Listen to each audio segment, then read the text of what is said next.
We thought since our normal uncorked would take place during Thanksgiving, we thought we'll try it on a Saturday and see how things go. And in conjunction with our women's exhibit upstairs, we thought I've been trying to do more and more women's programming to kind of go along with our exhibit. With the shipyard being such an important part of Bremerton's history and economic vitality, we thought that would be a great opportunity to talk to some women from the shipyard and see how things have changed, what life was like for them when they started. And if you were up in the exhibit, you'll see that especially during the wars, World War I, World War II, they brought in a ton of women to work at the shipyard.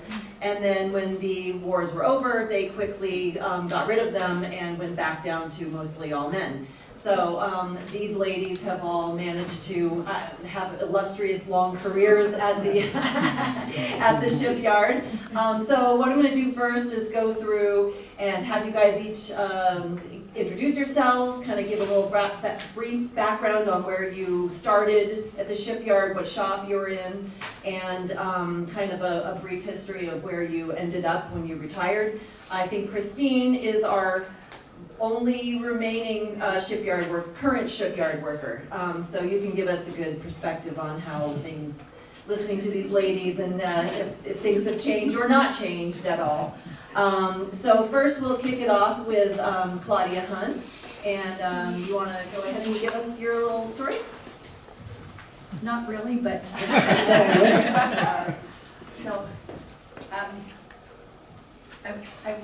I hired into the shipyard in January of 1980. I started out as a data entry person in the basement of the supply building doing shipyard supply. And then I got hired over to be a file clerk, they called me, in Shop 38 non-nuke training. I was there for a while, and then luckily I got hired on as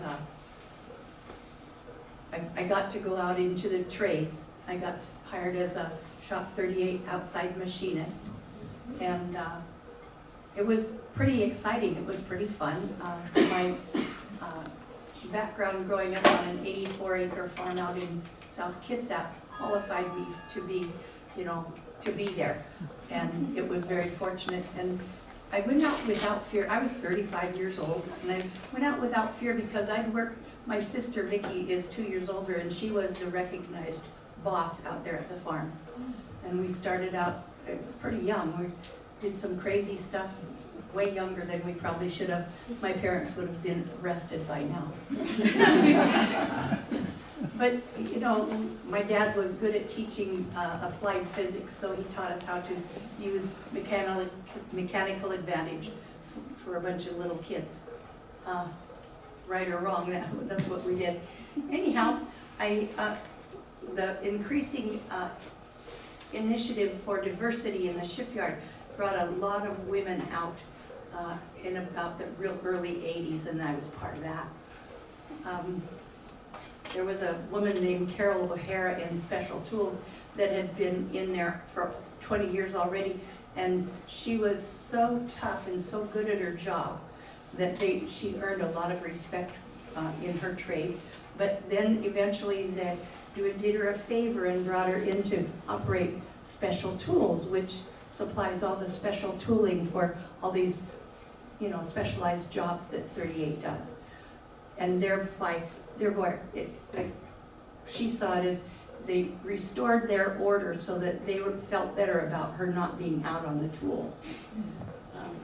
She was a real special woman. I knew her and she was. Huh? I said I knew her. You home with your children, Oh, yeah. and the implied thing was where you belong. Oh. And I did overhear my younger brother, who was an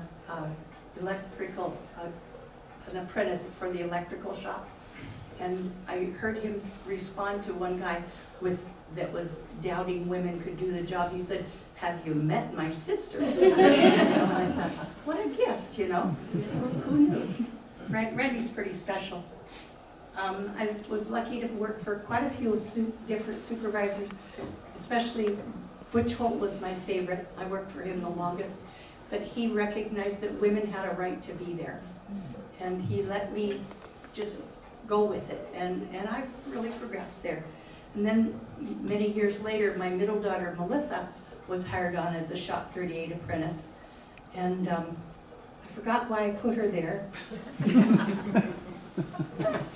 Huh. Anyway, maybe that'll drift through later. Because I was an older person in that position, and they knew I'd been a Girl Scout leader and I had a bunch of girls at home, I ended up kind of being a quasi-mentor. They put a lot of really green young women with me to kind of help them figure out how to negotiate that shipyard with men hitting on them. And, oh no, I know why I said Melissa. They would hit on her and she'd say, why do I want to date you? I already have a dad. And she and I had talked about, how do you respond to that and do it with humor so that you can make, you set your boundary, but you can maintain a working relationship without it being hostile. So that was, I knew I'd come back to it later. But there was a recognized sisterhood there, you know that. The You're other being very women, nice. I know, I've cleaned this up a lot. But the other women used to kind of watch out for each other, and that was just it. But many years later, the shipyard instituted a mentoring training thing, and I got to be a part of the maiden training class, and it just demonstrated how behind the curve they were on so much stuff. Yes? I used to help people with job applications. Yeah. And I remember that it's been a while, but you should have been promoted to WG11 work leader to be training apprentices. They probably didn't promote you. Of course not.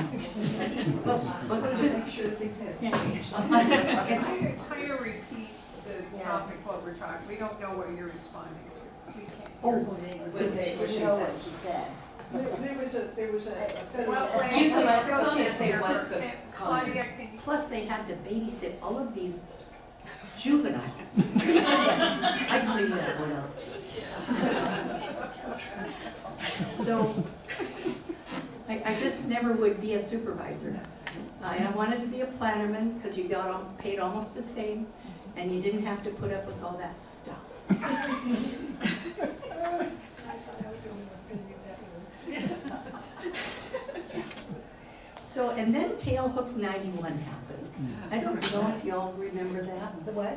Tailhook 91, the whole Tailhook scandal, where the women were molested in the hotel. were In the service, It was an aviation incident. Yes. It revolved all around naval aviation with naval pilots, and it was an annual event for them. And then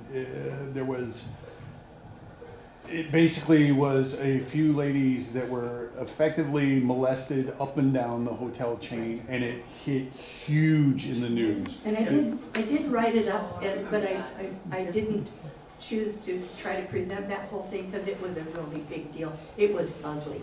And the Navy got, they were in charge of investigating it themselves, and Senate finally got a hold of it and determined that they had inadequately investigated. And so it brought this Navy-wide stand down. And it was a big deal. I mean, all work stopped, and we all had to go in and have this training on sensitivity. And the shipyard, in their humor, decided to have a lot of these second-level supervisors do the training. It was so fun to watch these guys squirm and have to present it straight-faced. And can I add to that, they still do that? And They it's still the second levels, and they still Swerve. I know, but I think the government knew that they would never get it unless they had to actually train it. And it was wonderful to see. And one guy pops into my head. He was a plumber, a ship fit, no, pipe fitter. There we go. And one of the things that always boggled my mind when I went to the boats in the first time was all these older men that that refused to acknowledge the change of their shape, and they never got a larger size pair of jeans. And so every time they, picture of walking up, that's what I'm gonna say. When they would squat down to work, all you could see is you paint that picture. It was terrible. But this one general foreman pipe fitter, when he showed up at that training, had suspenders holding his pants up properly.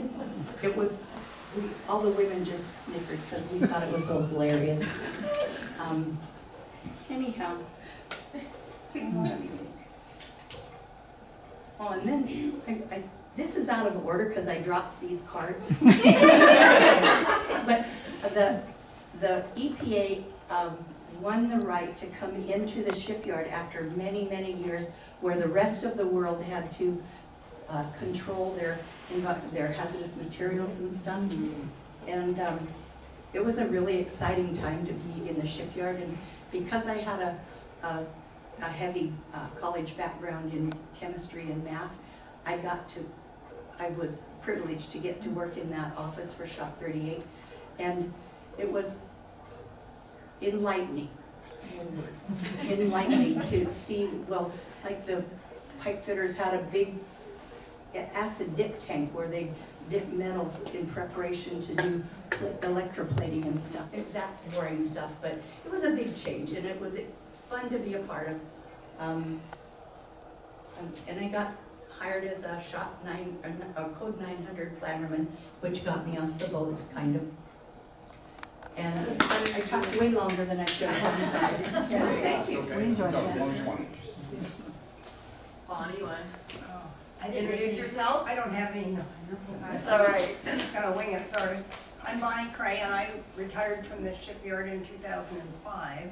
I had 39 years total, not just with the shipyard. I started out at Bangor when they were, during 1966 I went out there, and so I was there when they were loading ammunition ships. And I was a key punch operator, so I was always in the, in the white collar part of it. And when we started out there, they hired me in. We didn't have any instructions on what we were key punching, but we built the ship's manifest, so what they were loading, and it was, they were bomb fin assemblies. Okay, well, you only have so much space to put that in, so we were all merrily punching in bomb fin assembly as far as we could go. Well, our boss was so mad when he got the printed manifest for the ship, because we all typed in bomb fin assy. And so, bomb fin ass, it was bomb fin ass. Everything was page after page of bomb fin ass. After that, they were better about telling us how to abbreviate. That was my first big, that was my first thing. Then I went to, got a job at Pier 91 in Seattle before Supply came to the shipyard. They were out at Pier 91. So I worked over there, but I worked for an Army detachment. And again, key punch and things like that. Then I got hired at the shipyard in 1968. And I was so happy to get over here, although it turned out that commuting from Paulsbo to Pier 91 versus commuting from Paulsbo to Bremerton, I actually got home quicker from Paulsbo to Seattle to Paulsbo than I did from Bremerton. Whoa. Well, just driving. I don't know, I could hop down, I get on the bus, the Fort Lawton bus, get down and run down on graveyard, which is midnight till 8 in the morning. And I said, oh boy, so I can wear slacks to work? And the woman that was in charge said, you can't wear slacks. Day shift will see you when they come in. So we had to wear nylons, girdles, and dresses or skirts. That's what you wore, and because day shift was going to see us when we came in. Anyway, I worked through, starting in key punch, I worked my way up through different levels of, I got into scheduling, and I was a computer operator first, then I got into scheduling the work, and then I got into programming, and I took classes. But when I first, and another thing when I first started there was the women got to make the coffee in the humongous coffee pot down there. That was our job. They seemed to rotate it between us, and that was, you made sure you went out there with this humongous big thing that sat out there that you had to make coffee for everyone. But, you know, I worked my way through, and it was hard work too, because we got the computer programs done. We printed at the time. We used to print all the checks and the bonds for the shipyard. Every shipyard printed their own checks and yeah, I thought kind of fair in that respect. We had several, when I was there were women that were programmers, and back in the 60s, so that was good. So I guess I asked it wrong. What was, I am Michelle, and I started out in 1963 in the supply department, worked my way up there to, at that time, GS5, and I was a single mother and decided that in order to make a better life for myself and my son, that I needed to get into the trades. Well, I applied and no, you don't need to do that. So I stayed there, and finally in 1975 I applied for a helper job in the sheet metal, well, at that time not in the sheet metal shop, it was a general thing, and I got selected by the sheet metal shop. And I thought, well, how bad can this be, because I know how to sew, and I know that round things meet up to square things in a certain way. I'm sure I can do this job. And so I went to the shop, and it was myself and 400 men. Wow. I was the only one in the shop, only female in the shop. And I got a very mixed reception. It was at the very beginning. It was before EEO was in effect. And there were some men who accepted me, and predominantly I have to say that it was the older men, for the most part, who accepted me because they didn't figure I was in competition with them. And I think maybe that's where a lot of the misconception came, was they figured you're a woman, you're taking a man's job. And I didn't think of it that way. I thought, as soon as I made apprentice, they put me out on the boats, and one of the men was working for another shop, and he said, women do not belong in the trades. And my comeback was, well, we know one thing. What's that? If men had the babies, we would not have a population problem. And he never gave me a problem after that. So I spent 14 years in the sheet metal shop, and went from a helper, apprentice, up through the rates until I made foreman in 1986. And I really like the trade. That's the thing that people don't understand, is working with your hands is so fulfilling. And it doesn't matter whether you're a man or a woman, you still get that sense of accomplishment. So, thank you. Zora, you're up. I'm not going to stand up because I've been worried about sucking my stomach in. So. we can't see you. I'm sorry? We cannot see you. He can't see you. They can't see you. Can I stand behind the chair? Yes. I'm good on public speaking, but I wrote down sort of a story.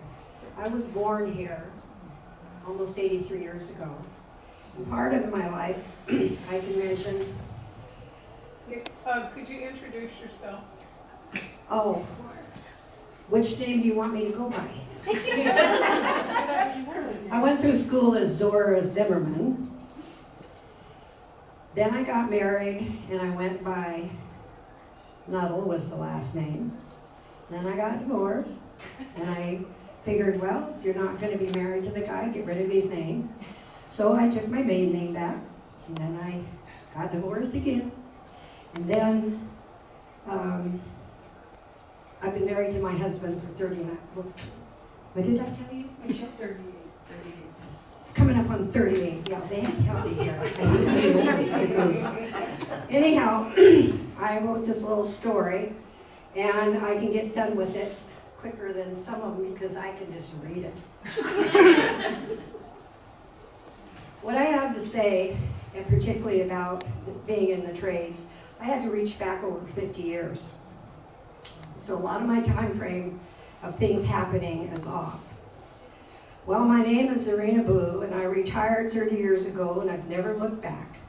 I'm thankful for my years at the Puget Sound Naval Shipyard for several reasons. First, it provided me with a way to support my family and learn a good trade that allowed me to pay bills, later to paint outside PSNS, and take care of jobs on my so-called gentleman farm, such as painting a small barn and my house inside and out, and then in 2025, I'm going to paint my house again, just because I can.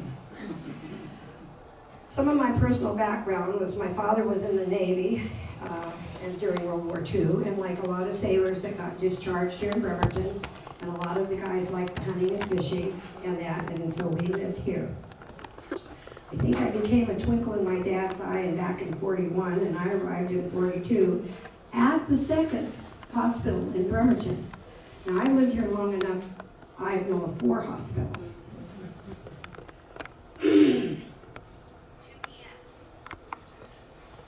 Let's see, well, I've lived my whole life here. My dad was ripped in the PSNS, and then to keep with working with the government, he went to Grand Coulee Dam. And we lived in Ephrata, Washington for about 4 years, and then he was able to get back into the Navy Yard. And then, like a lot of us, if you've lived here and you weren't rich, you grew up in West Park. And that's the old West Park.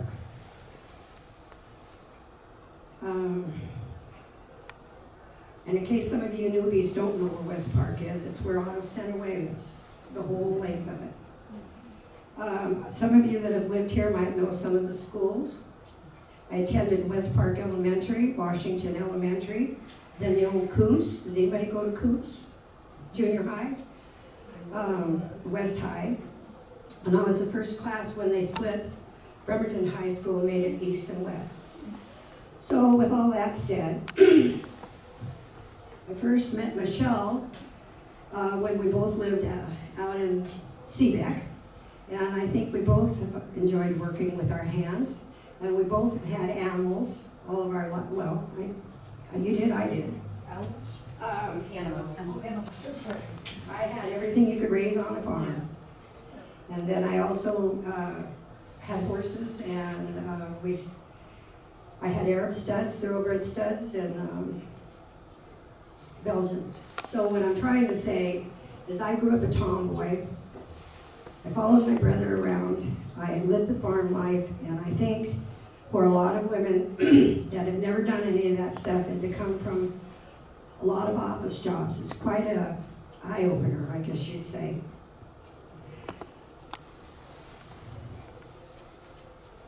Well, Michelle did go through the apprenticeship and later became a supervisor, and we used to call those folks the tin benders. I came up through the various ranks to painter mechanic, and later became a foreman in Shop 72. Then a while back, if I can say, Michelle was so kind to give my name to Lisa. Don't pay you back, though.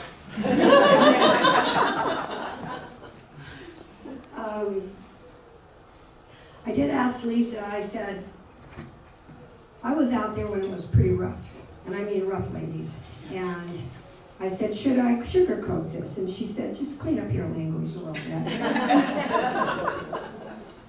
I did start my journey. I graduated high school, worked in Seattle for Ma Bell.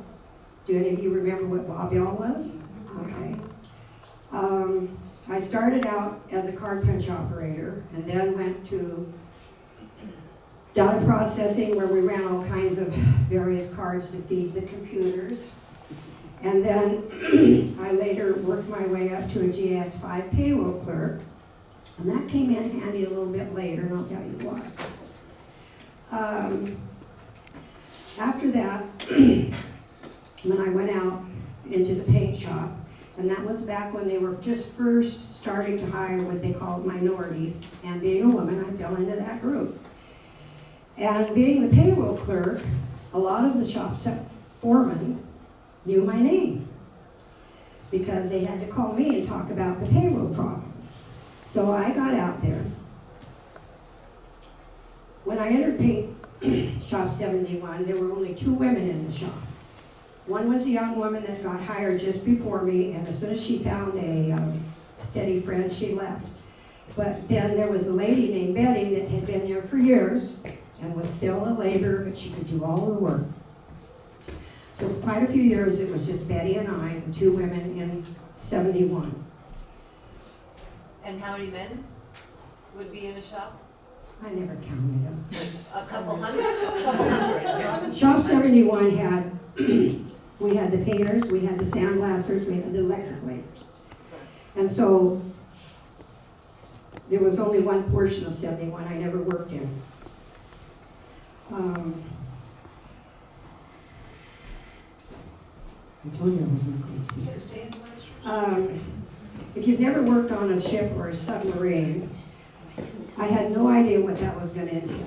The first thing I learned was where were all of the, how the compartments were labeled, where they were on the battleships and submarines. And boy, did I get lost a lot of times. Oh, yes. Yes, on the big ships, there was, for a while, they had maybe a small room for the women, but most of the time we had to come off the boats to go.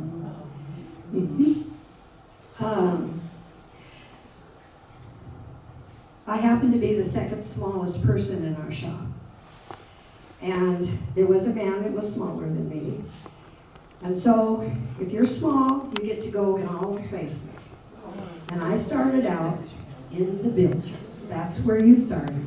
And let me tell you, there is no place filthier when a ship comes in, because there's all kinds of grease, there's all kinds of other things, they peed, they spit, and they've done all of that stuff. And 72 would come in and pressure wash the bilges, and they missed a lot of that stuff. And then after they were washed and said we could go in, we descaled. And if you don't know what that is, it's a machine that you plug it into the air hose, and then you chip the paint off.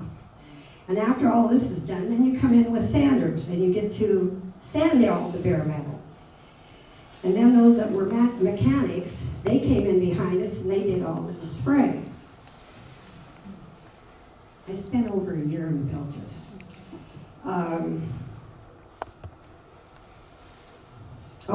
Speaking of some of the things I encountered out there, when I went out, it was pretty raw. The men had all of these various pictures of women's anatomy, and they were on the phones, they were in their lockers, they were in their toolboxes. So you just ignore them.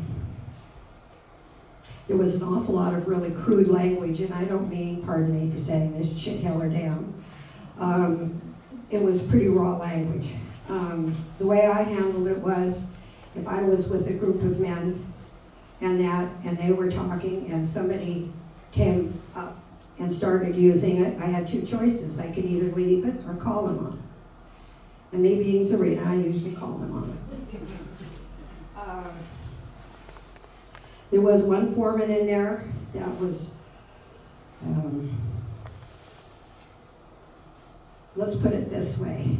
If you saw him driving in Puget, up and down the roads and that, he was always headed for one spot. And if you were the woman that sat in the front seat with him, you got all clean jobs. And if you told him no, you got all the crappy jobs. And I did a lot of crappy jobs.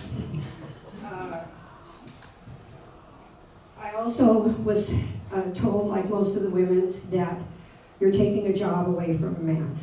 And one guy was very vocal about it, and I looked at him and I said, well, you know what? It was a man that left me with 4 kids, doesn't pay child support, I'm tired of working a job and a half, and I'm out here to learn a living.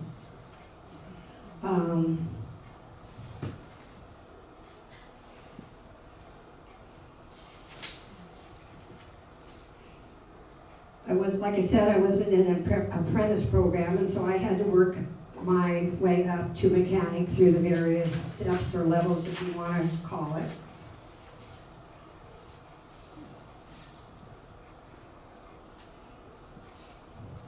Well, like I said, we started out with the bottom and the bilges, and then I thought I lucked out. Then I was sent to the bottom gang. Does anybody know what a bottom gang is in the dry dock? That's where they bring the ships in, and they what do I want to say? The riggers have put the blocks in the center, and then they flood the dry docks. They maneuver the ship or the submarine onto it. And then they unflood the dry docks. And after the lines and everything are secured, then the sandblasters come in and they start chipping off all of this paint. And back then, it was usually Mare Island vinyl, and those were very hazardous materials. Back then, I followed what the guys did. I washed my hands in thinners, and that stuff goes right through your skin and into your body. And back then, when they were spraying, they would put grease on their face, tie, what's the word for straining? Straining jelly, Danny, what did you call it? Yeah, and they would tie that around, and that's what we used to stop the paint and the fumes.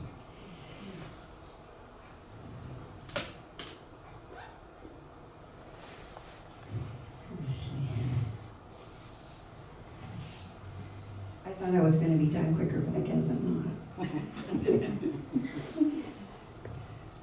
Oh, when working in the time shop, it came back to me that it actually paid off. I mean, as a payroll clerk.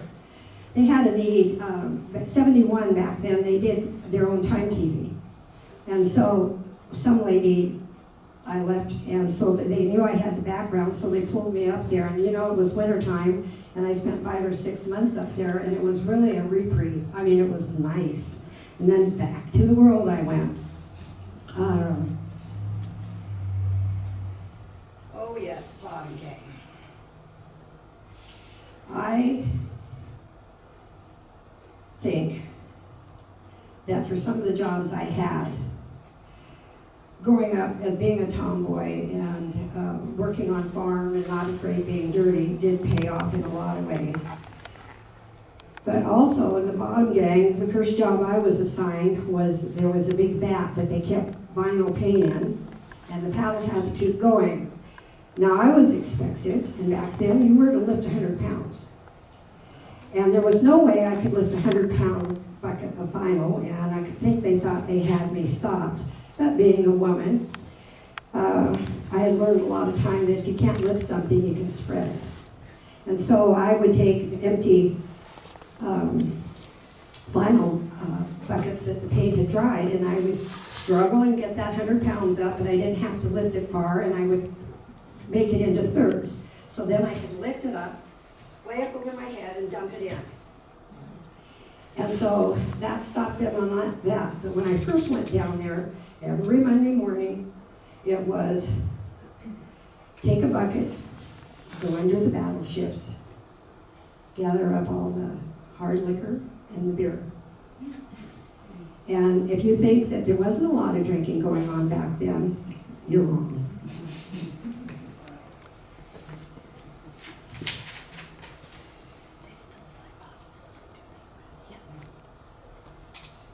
Second, I'm trying to go here.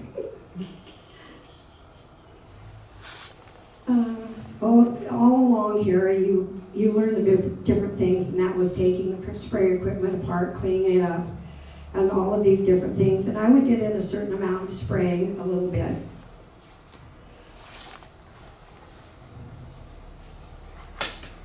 Oh, when I became a limited painter, I was allowed, and I pushed for, to get licensed for different size of forklifts, JLGs. One was 40, one was 60 foot, and the scissor lifts.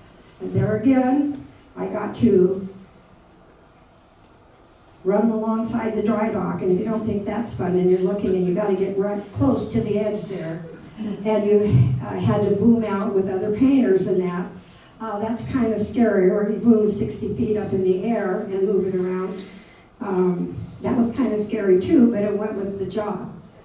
And I wasn't going to let anybody back me off from advancing and getting the pay raises. And of course, we had to wear the safety harnesses, and to tell you the truth, most of us would unlock it, because when you're booming over a dry dock, and let's just say if you were attached to a JLG and it started to go, and I have been in them with other drivers that they've taken them up on one wheel, that if you were going over, as a lot of us thought, well, maybe we'll have a chance to grab hoses or something like that and stop it. That was what was in the back of our minds. Then I became a nuclear qualified painter, and I spent a lot of time in that area. They had a nasty little habit of, you could only take so many zoomies per quarter. So what they would do is they would hold some of us back, and they'd take us in at the end of the quarter, and we would go in to the various areas, and our zoomies would come up, and then they would wait till a few days later in the beginning of the next month, because you could only do this every 3 months back then. And we'd get another dose of it. What is a zoomie? I'm sorry? What is a zoomie? It's radiation. Well, I forgot the exact word for it. Whose was in radiation It's back then? radiation, it's ionizing radiation, gamma Yes. specifically. And we had to wear little dosimeters, and they would measure our intake.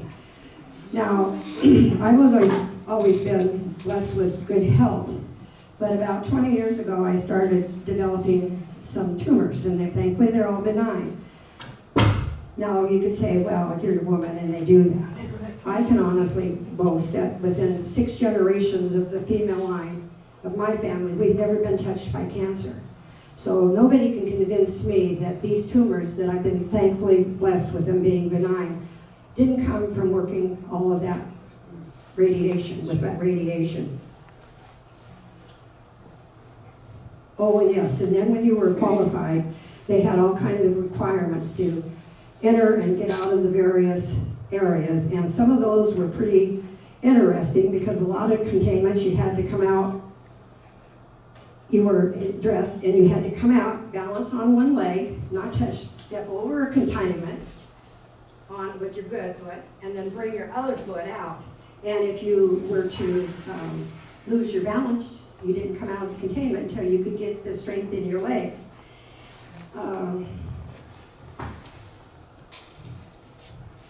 I can honestly say that there hasn't been a place on a submarine, a battleship, even on cranes, that I haven't worked. I don't know how, you all know where that hammerhead crane is, don't you? Have you ever been up on it? Yes, yeah. You have? Yeah. Well, it's 250 feet high, and from the housing out to the end, it's 80 feet. Now, I always thought I could work height. Well, when you first went up, you had a choice of coming off the elevator and then going up further. Well, the first time I did that, it scared the you-know-what out of me. And later, when I became a 72 foreman, I had a crew up there, and I knew I had to get up there. The only way I did that was start at the bottom stairs, and I looked out, just kept looking straight ahead, never looked down. And that told me the other day, when I was always wondered why the buses and the people look like ants in that. And then I found it was 250 feet high.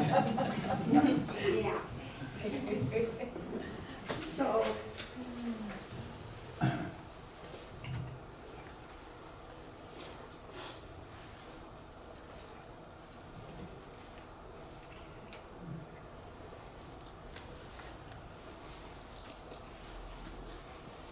I would say that by the time, I also was a chief steward during this time, and had a lot of interaction with upper management. And then later, there was an opening of 72 laborers, and I applied for it. And painters were more than qualified. A lot of them didn't figure that one out, but I did. So I became a foreman in Shop 72. And those were the people that did all of the cleaning. And boy, were there some things I didn't know that I would be encountering. I think the most horrible thing that I ever encountered was on a submarine. And if anybody been on a submarine or been in the Navy, you have? Well, you know where all of the human waste go. And that's the last tank that they opened when a submarine was in dry dock. And you went even anywhere near it, you had on a full respirator and you stood back. And let me tell you, that those guys that volunteered to go in, they did because the pay was really extra. I mean, that was bad stuff.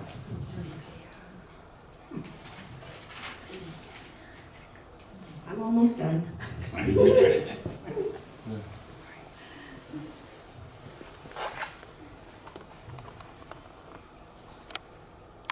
I just wanted to close by saying that through all my years in the paint shop and later as a labor foreman, better equipment was purchased. When they started, hazmat started becoming a big thing in the Navy Yard. They did so much with that. They bought far better safety equipment. There were a lot more safety precautions that they were forced to have. And I have to say that I think through all of the women that have followed behind us, that you got it a lot easier than what we had to endure first. But that was our choice to go out there, so we can't complain. And we all made pretty darn good wages, because I know when I got my first check as a limited painter, it was double what I was getting as a GS5 payroll clerk. So that's my story, and I'm going to stick to it.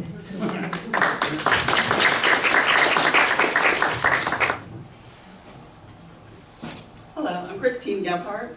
I work for Code 101.22 in the yard now. They just separated from 400, so we take care of all the money, the business section for the regional maintenance centers. But I went in the yard. First I have almost 30 years total. But I spent 4 years active duty as an ICman, which is an interior communications electrician. And I was sent overseas, and when I went as an 18-year-old, we were in Holy Loch, Scotland, and there was less than 100 females on the subtender. So that was my introduction to working in a men's environment. And so I went through some of these things as one of the first females on a subtender. You know, we would go down to the shop, and there was 3 females in our shop, and the guys had their girly magazine up there, a little calendar. So we went out in town and found one with men. And hung up next to them. And it was amazing how fast their calendar disappeared. So that's how I learned to deal with men. But I went and I had 3 interviews because I had been an electrician. The 72 electricians wanted me, 740, the crane electricians, because I wasn't afraid of heights, and 51, and then 67. So I went in as a 51 apprentice, and my apprentice group, it was a small group, and 2 of us were females, and the other 6 were males, but we were one of the older groups. So the average age of my apprentice group was 30, because I was 34 at that time, somewhere around there. And so I went in, I already had experience and such, but going through the apprenticeship was fun. At the same time I was doing the apprenticeship, I was working on my bachelor's degree, because I had gone in at 30. I'm like, I don't want to be 60 or 50 and be working out on the boats. But as an electrician, I worked out on the boats, climbed in some really nasty places. Because I was tall and thin, they sent me in the tanks to do the electrical. And there was one time I was in one of the tank, they needed somebody to go, the side of submarines have transducers, which they pick up sound from outside. So there was this transducer, and it was that needed to be measured, which is you run electricity through it to make sure it works, is proper. And so but it was a little, about this big around, and you had to reach in, and it was like, way. So they come in, and they're like, well, you're tall and skinny. You're gonna go do this for us. So I went in there, and I measured it, and it came right, but then I dropped the maker. Well, if you drop it, then you have to figure out how you're gonna get it out of the bottom of this tank. So I'm holding the leads in one hand, and you're leaning against the steel hull. We all know what electricity does, right? So I grabbed the maker. Well, when I grabbed it, I pushed the button. So I ended up measuring myself, but I got that maker. And then working with men, it was fun at times, but you also had the ones that say, well, why are you here? Your husband makes a good, why are you here? It's like, because I need to do something. I can't stay home all the time. I can only vacuum my house so many times a day. And I need to use my brain. But there was one time we were working in, they now call it the recycle group. We called it cut-ups, where we cut up the boats. And I'm working, there was 2 56 guys, big, older gentlemen, and our job was to go down and we had to take the bolts off of that are holding the engines in. So these bolts they're huge. It's an electrician job? Well, the cut-ups are, you just do whatever. Oh, okay. So I was in the apprenticeship at that time, so we came up with interesting ways to say what we did while we were there. So it counted as electrical. But so these huge bolts, and they're down there and they have it hooked up to the air and they're using the pneumatic. And so these big burly guys, and they're like, you want to try? I'm like, okay, I'll give it a try. So they give me, it stays stationary, and here I am going. But I always figure, at least if you try it, you get the respect. You know it's not going to work, because I could never even run a buffer when I was active duty. So I knew, but you earn respect because you're attempting something. But so I got my degree in environmental, and I left 51 and worked for NAVFAC in environmental. And also in 51, I worked inside, I was one of the few breaker mechanics at that time, overhauling circuit breakers. And so I was doing the huge, they're called 5100. They're huge breakers that are like, they rack in and out. And those, I was one of the few women that were doing that at that time. And that was one of the funnest jobs I ever did, was overhauling circuit breakers. Because it's a lot of mechanical and less electrical. So then I went and worked for NAVFAC in environmental for a couple of years. And then my husband got transferred over to Japan with the George Washington.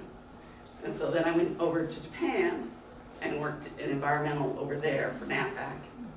We came back and I had given up my return rights, so I didn't go back to my old job when I came back. I had to find a new job when we came back. And so I went back in the shipyard and I worked for 106 doing stormwater, which it was a very fun job. I enjoyed doing stormwater, but since my degree was in environmental, and then I got my master's, and my master's was it's an MBA with emergency response, but neither one of them were an engineering degree, I would never get my next rank. I'd never become a GS-12, I'd always stayed in 11.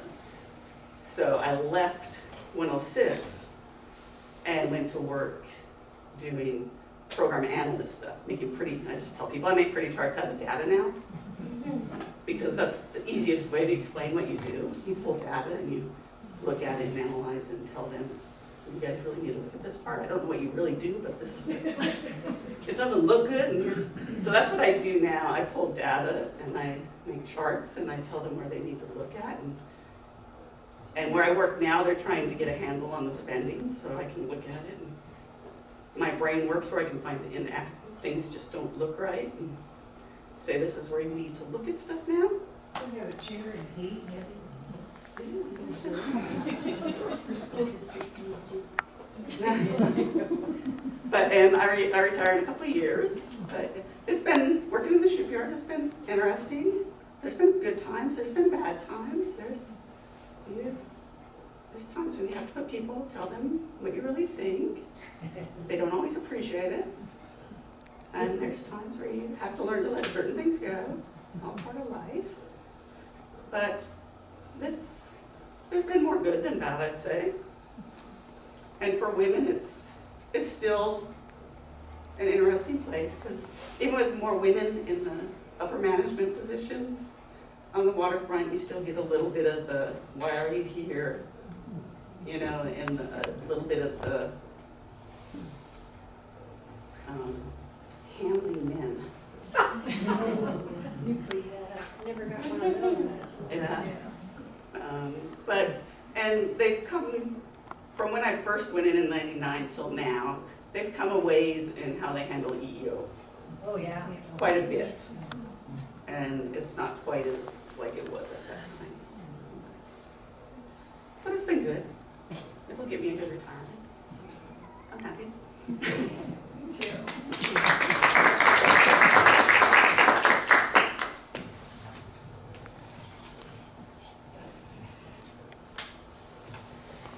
Hi there, my name is Tini. Sorry for the mess because I have a brother-in-law who had a bone marrow cancer.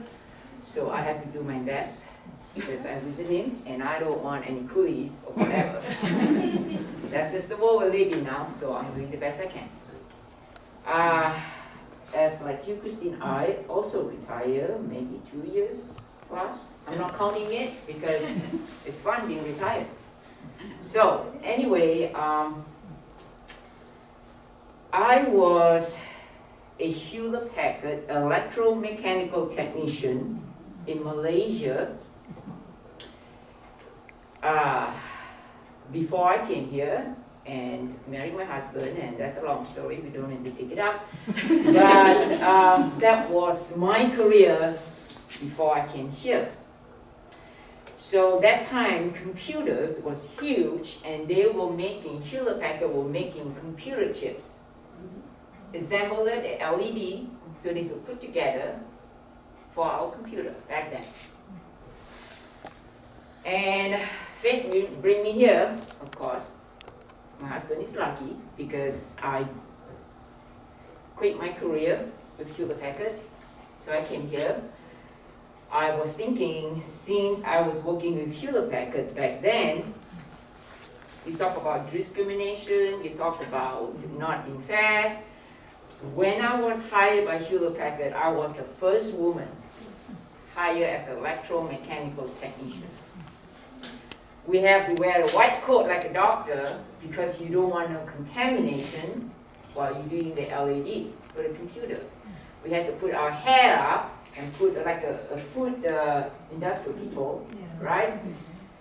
So here I am, just newly hired by Hewlett-Packard. I follow the guy who's a technician in his white gown. The machine would show an alarm saying they had a problem.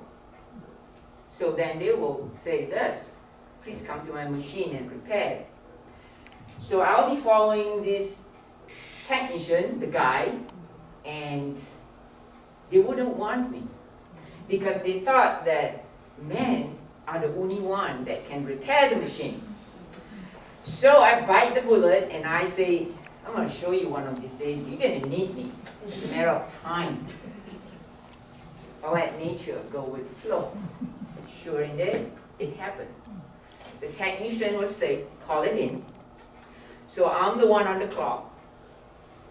The operator, their salary is depending on how many chips can they make. So imagine if your machine breaks down, your downtime is going to be more, you're going to earn less.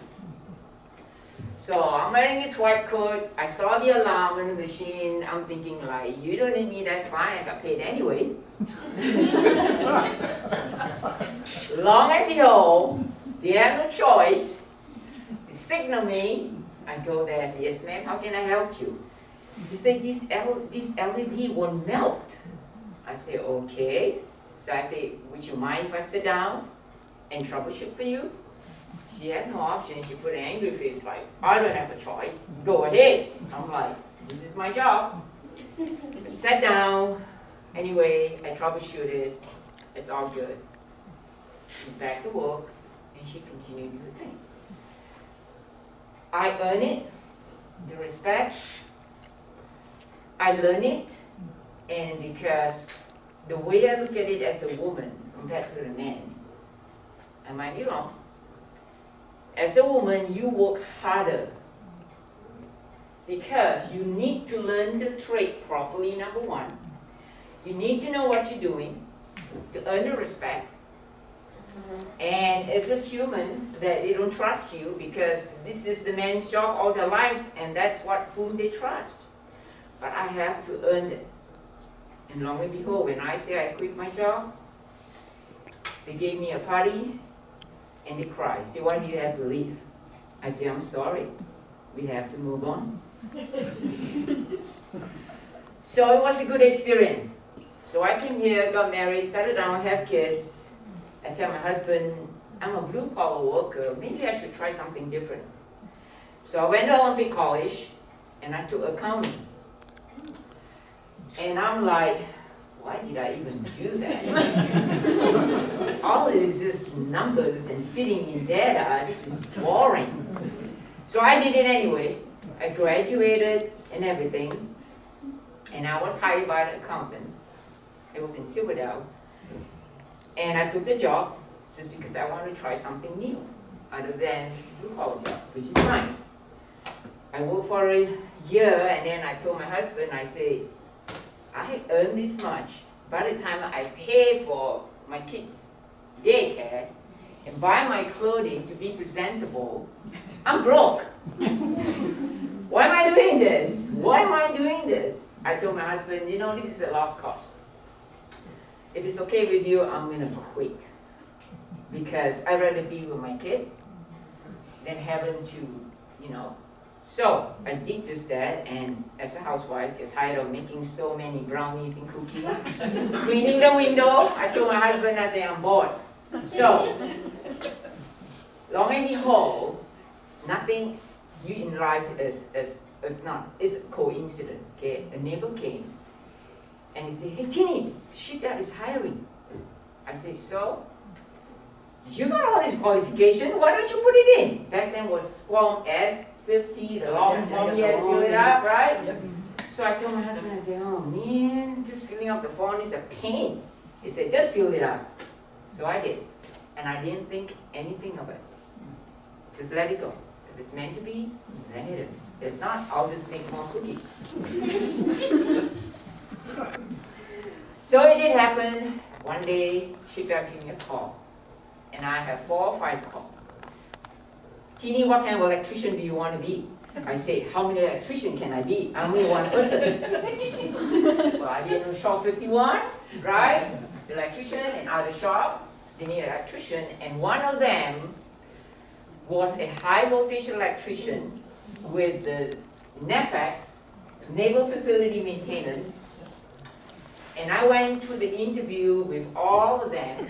To be an electrician, I could go and pick and choose and see which one I wanted to be. Okay? So then I was more drawn to the high voltage electrician. Hewlett Packard cable is very tiny, very small. High voltage electrician cable are huge, big. I'm like, what am I getting into? What am I getting into? But I accepted the job. This is what came to my heart. I went for the training. And the first training we had was about high voltage electrician, what it is. And the gross part of all the training was the guy who got electrocuted and fly to Virginia Mason Hospital, and he showed the whole thing. Ever since after the training, lunchtime, I say, I'm not eating anything that's red in color. Then I went home, I asked my husband, why am I picking up this trade? I said, do you know it could kill me in a heartbeat? But the next morning I got up, I told myself, you know what? You do not determine your life how you go. You could be walking out here right now and some crazy dude with a machine gun sitting at McDonald's just start shooting. Or you could be walking out the street and some who knows what might run you over. So I told myself, I told my husband, you know what? I'm gonna take it. Life is a gamble. Life is a risk. Every day you get up, every moment you have is precious. So you know what? Let's go for it. So I went to a 4 years apprentice. And because of where I came from, culture and everything, languages is one of them. American slang, I'm still learning. And one day I was in the elevator, I had my tool bag with the other mechanic, and I forget something. It was towards quitting time. The first word that came out from my mouth, shit! And everybody just stopped talking and looked at me. I'm like, what did I say? I just said shit. First thing I've learned, the difference. Second thing, I noticed that the guy, I told them from day one, I said, don't mess with me. I might be, you know, but then I would have to tell you, you say whatever you want, you vent however you want, but don't you ever use F word. And they say, why? I say, being born in Malaysia, British colony, we don't use that word F, but we use something else, and I don't use that. So anyway, I tell the guys, help me understand this. When you guys get mad and vent, you use your mother's in vain, say mother F, mother F. I said, I'm going to stop you. What did your mom do besides giving birth to you? You call her a whore? That's unacceptable. I have never used that word, neither can I understand the culture, but I'm learning. Okay? So there's many things to learn in the shipyard. 4 years apprenticeship, I wouldn't lie to you, it's easy. In this trade, you got to focus. You got to be dedicated. You got to want to learn the trade in and out, because if you don't, you're never going to get home to your family safely. Safety, as we all know, is number one. In my trade, there is no second goodbye. You're electrocuted, you are done. But here I am still living, so it's good. So it's challenging, yes, I won't lie to you. To earn the respect as a woman, I have come a long way working with Hewlett Packard. They didn't appreciate women, so that's my stepping stone right there. And when I enter the shipyard, this is nothing new for me to work with the guys. Okay? I respect who they are and what they do. And I will level with them. I'm not the kind of person who just stand back and watch you do the work. My job on the job is to learn and put my hand into it. If anything that's heavy, with the contract say, if anything is more than 30 pounds or whatever, you have the right to stop work and say, I need help. You know why? We only got one bag. You mess up one bag, you're done. So work smart. And also work hard, but use your common sense. Don't hurt yourself, because you can easily get hurt from head to toe as a blue-collar worker or white-collar. Like me having to lift 100 pounds. Yeah, right. So you have to use a lot of common sense in all that. So while I was working, I was a journeyman level. I had to train the younger generation coming in, as we all know. Technology is good and bad, especially the smartphone. So when it comes to training, I work in a department 24/7, Christine, and we are the one who work with public work 24/7 around the clock. We are the one that serve the entire shipyard. If you have disaster, flooding, fire, and we gotta be there. My hours are crazy. It's noon to midnight, for a certain month and then midnight to noon. You got to be there. You have Thanksgiving and Christmas at home. We don't. We rotate. Sometimes we have to work during the holidays, right? I remember the early apprenticeship program. The work people call up and they say, we have a contractor, they cut the cable with a crane. I said, why are you telling me? I'm not your boss. We need you to come in and help. Uh-oh. I say, I don't know if I can. Well, you pick up the phone, obviously you can. I look at my husband, I say, 9 at night? I look at my husband and I say, should I go? He said, oh, you're getting rid of me? Okay. I volunteered, so I did. So sometime in the woman's shoes, you need to kind of pick your battle. And sometimes you have to put more effort in order to earn respect, your status. So I would like to use this easygoing. It's not. I have, how would I say, a firewall. The safety when I work was not quite up to par. There is one dispatcher that worked and he got burned, electrocuted, that half of his body, you know, Jim Larson? I met him. Yes, yes. So he's a good example not to not focus at work. But anyway, so their safety was not up to par. We have to wear and suit it up. And what we do, if you notice in the shipyard, they have this high voltage line coming into the shipyard from PSE, Puget Sound Energy, and there is another line coming in from BPA, which is Bonneville Power, together from the outside that gave the power to the whole entire shipyard. And the shipyard, we call it the substation, is nothing but, as you talk about breaker and all that, that's where they're situated. Yes. Shipyard is 100+ years old. Guys used to tell me story about haunted ghosts or whatever. I say, you know what, it don't matter to me, I'm alive. So if they want to be saying hello, so be it. The next day I might forget, it's okay. But what I'm trying to say is the shipyard is so old, 100+ years old, that do you know that the cable, incoming power, do you see any overhead line in the entire shipyard, in the building, in the CI area? No, because they are all underground. Yes, they're all underground. So one of my experiences is I didn't want to believe them, and they report and say, hey, we lose power from what building to what building, go check it out. I said, oh, this is fun.